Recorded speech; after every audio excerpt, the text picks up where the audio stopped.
Hello everybody, I'm Dr. Sam and I'd like to welcome you to my channel. Have you ever wondered why some people get chosen by universities whereas some people have to keep applying again and again? Exactly what is it that they do that makes them the best applicant in the crowd? Or is it just luck? Well, my friends, I'm going to talk to you exactly about that today. How to improve your profile in chances to get selected into a great dental school. And whatever I'm saying today will be kind of similar to med schools as well. I made this video after doing a substantial research on this matter, right from contacting some of my friends, my colleagues, and even some of my university professors. So if you watch this whole video and follow it to the T, then you are going to be a competitive applicant at any college, be it an Ivy League, a top-tier university, or your first choice school. So this video is going to help you a lot. Okay, now let's start with the amount of competition as a comparison first. For an internationally trained dentist, you have around 36 dental schools with a separate number of seats allotted for every international dental program, and most of the classes happen with the regular complete DDS programs. And most schools have very few number of seats for international dentists, like ranging anywhere from 5 to 30 positions. For example, the University of Washington has only like 5 spots. A few schools like the University of Boston, NYU, etc. have slightly bigger classes. All of these schools get at least 1,000 to 2,000 applications for each of these. So the competition for international dentists is intense. Not all schools are going to accept international grads on visas. Some schools might only prefer you if you have a green card or are a citizen. So please check this before you apply. Let's consider the next topic, which is the most important. It is academics. And one of my followers, Srihita, asked me about GPAs, and I'm sure a lot of you are probably wondering about this as well. So here you go. On an average, every enrollee who was accepted for 2020 cycle had a mean cumulative GPA of 3.54. These GPAs are quite high. Key is basically to figure out what study habits work for you and stick to them. Now, if you were a straight A student, that is amazing. But realistically speaking, even if you had to retake a class, it's okay. Many people may face a situation where they might be going through a bad relationship or an unfortunate condition with a family member, stress, pressure, etc., or something else. Here is a little thing which I came to know from a professor. Many dental schools actually do not mind seeing at least a letter grade of B, C, or even F in certain subjects out of all of them. And they will definitely ask you about this during your interviews, or you should also explain about it in your SOP. Now, what is important to dental schools is that you sprang out of it. You were able to get a better grade when you worked hard on that subject or some of the other subjects. And of course, an upward trend in GPA is absolutely favorable. This will show the admissions committee that you can handle heavy course load and that you can learn from your shortcomings. A few bad marks here and there won't affect your application greatly, okay? So don't worry. Now, for international dentists, initially there was NBDE scoring, and the dental schools would just take up people who had a higher score. But at present, it's only a pass or fail. So it has become really hard for the dental schools to identify the right candidate. And especially with COVID and bench tests being canceled and interviews being done online, a lot of the dental schools have started asking for additional number of exams. For example, DAT and CASPER in addition to your INBDE and bench tests. So what exactly is this DAT? So DAT is an exam which is usually given by the four-year dental students, okay, after they have completed their prerequisites during their pre-dental studies. Basically, if you plan to stay in a state or you want to apply to a school which is asking for DAT, you would have to prepare for these subjects as well. Now, the other one of the tests is the CASPER test. This is an easy one. It is a $25 test. Anybody can take it from their home on a laptop with an internet, okay? Currently, only 3 schools need this. And those are Indiana, Temple University, and UCSF. And I think many more schools will start accepting this test soon. I will do a detailed video on this one quite soon. Now that we have gone over the exams, let's talk about the course. A lot of people actually ask me about what course should I take while applying for my DDS to make my profile stronger. So some people actually go for preceptorships or fellowships in US dental schools where you work with a limited license in the US under supervision of a faculty. So it's obviously better to do these in comparison to a non-clinical field in order to get a DDS admission. Having said that, if you are planning to earn while you study for your boards, then non-clinical programs are also better.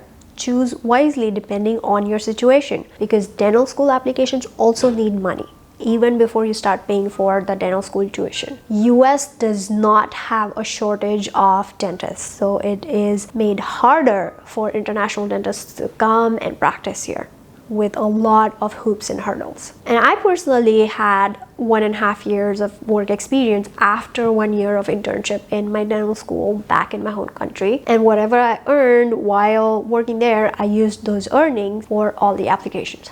Now, the bottom line is that different people will take different courses depending on what they get or their situation. But please, you need to remember, do not compare your profile to another person. One size fits all doesn't work in all situations.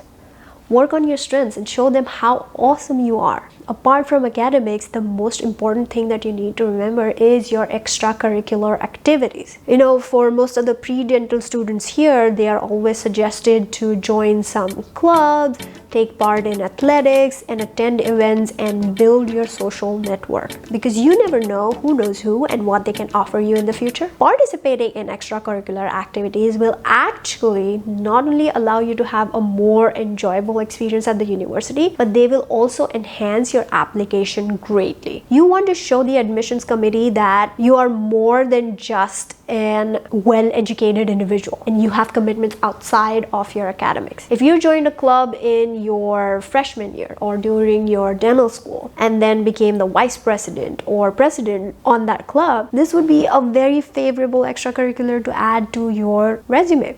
It shows that you have some level of leadership and management skills, and they are looking for these. One of the worst things that you can do as an aspiring dental student here is having an excellent academic background and nothing else to show with it. You want to be a complete applicant. For example, if you have a subpar GPA but amazing extracurriculars, then even students with low GPAs get selected into renowned universities. Now that extracurricular is gone out of the way, let's talk about volunteering. Volunteering is a must on your application. It shows that you are a humanitarian and exactly the type of candidate that a dental school wants. So ideally, you want to have several hundred hours of volunteer experience. You can volunteer at a dental office, at the homeless shelter, a food bank, or even tutor your classmates or even underprivileged kids in your area. You know, we all went through one of the greatest health problems with corona. If you have been vaccinated, you may help with managing hospital oxygen supply or mask supply. As international dentists, you may even be able to volunteer to administer vaccines or even be able to host certain dental treatment and awareness camps for underprivileged individuals in your home country. It's a great way to building character and demonstrate a commitment to helping others. Don't just mention you are committed and passionate about dentistry with huge superfluous adjectives to describe yourselves in your SOP. Explain what you did in short, not in super detail, obviously. Now the next one is shadowing. Shadowing is also an essential part of a dental school application. If you are already in the US or when you come here to give your INBDE, then think about shadowing with a US dentist. What you should do is go and meet the dentist in person rather than emailing them your CP. Dental offices here are busy and not everyone wants to help someone they don't know. So a personal meeting always helps, especially if you present yourself humbly to the dentist. Now, each school has their own minimum requirements of shadowing, and about 120 hours of shadowing should be good to cover most of the requirements for most schools. And most people end up shadowing a general dentist and a couple of specialists. However, shadowing for a long period of time in the same clinic is not a deal breaker. At least you're getting that experience, right? Just be ready to explain the reasoning if you have been asked about it during the interview. On a side note though, majority of your shadowing should be with a general dentist because that's the program you are applying for. And cherry on the cake would be shadowing a dentist who is a university professor as well, because then their letter of recommendation would be a great addition to your CV. After all of this, let's go to research. Having done research will greatly improve your chances of getting into an Ivy League or a top tier school. So if you're still in school, start talking with your professors. Try to gain at least some kind of research experience, as it is a great addition to your application. And some people actually apply for dental schools while they're pursuing courses like MPH or MHA and may have a thesis or research based on statistics related to the dental or medical hospitals. And this is where your non-clinical course will actually help you. Now, let's talk about work experience. When dental schools see that you maintained a strong GPA, volunteered, shadowed, participated in school clubs, in addition to that, you also have work experience, then it shows them that you are a responsible applicant. Most international dentists have to have at least 1 year of internship or externship before they graduate. So if you've had 1 to 2 years of work experience after your internship in your home country while you're applying for all of these international courses, that is fine too. That is a great addition to your application. After all of this, most people always ask me, can I combine my dental volunteer and my dental shadowing hours? Generally speaking,